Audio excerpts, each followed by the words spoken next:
Chris Stewart here with the training footage from October 23rd, 2014.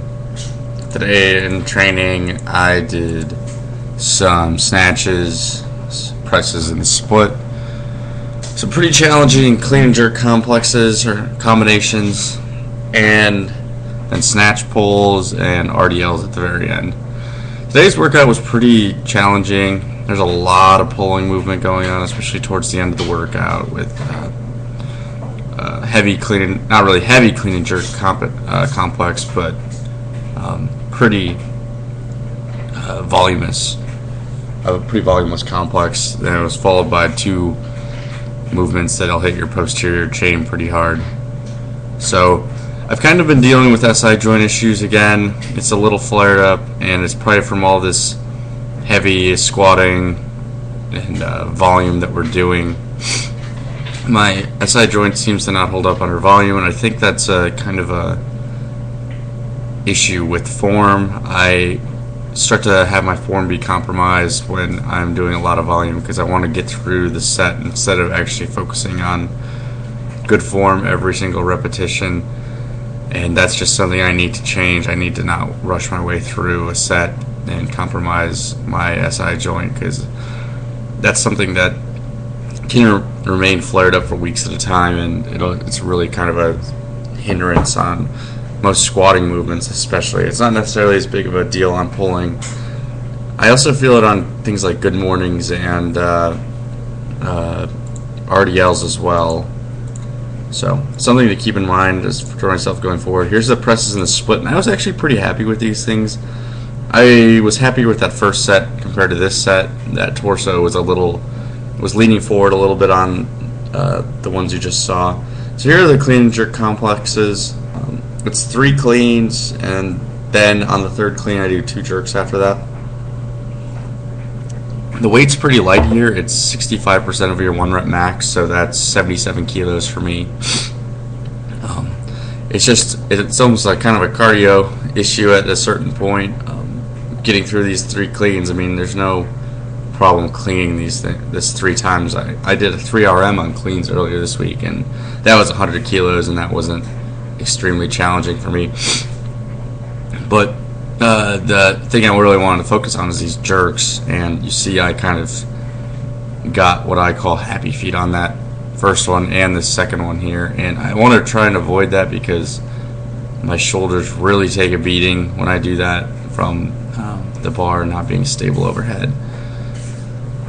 So I'm kind of just rushing my way through these cleans. We did 6 sets of these, so you use 6 sets of these, so 3 cleans per set, so it's 18 cleans, and then 2 jerks at the very end, so 18 cleans, 12 jerks.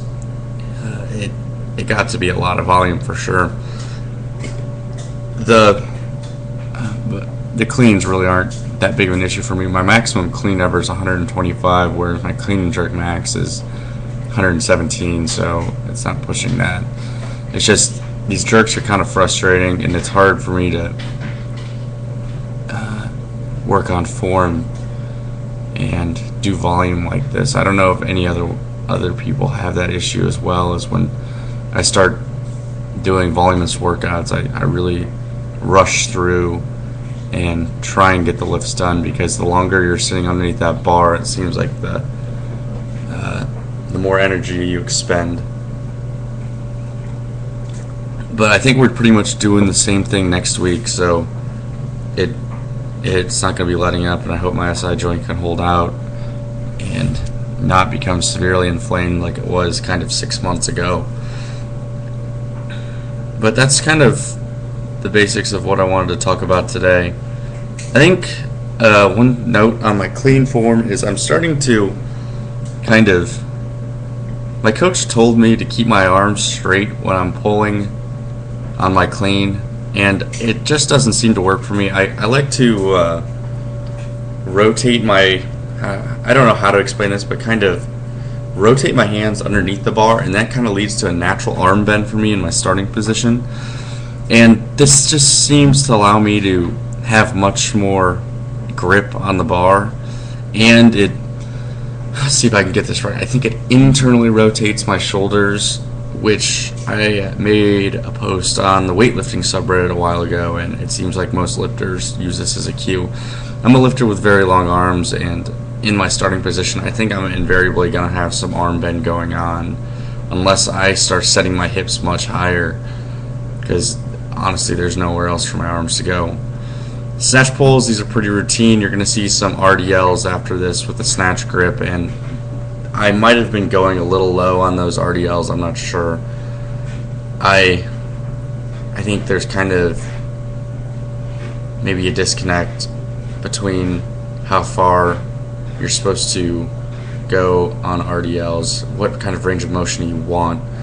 I kind of always thought it's supposed to be as much range of motion as possible, and you'll see my torso actually breaking a 90-degree angle with my hips on these RDLs. And I loaded on a little bit of weight after this. I didn't record the sets, and I tried to just make that 90-degree angle between my hips and torso after that.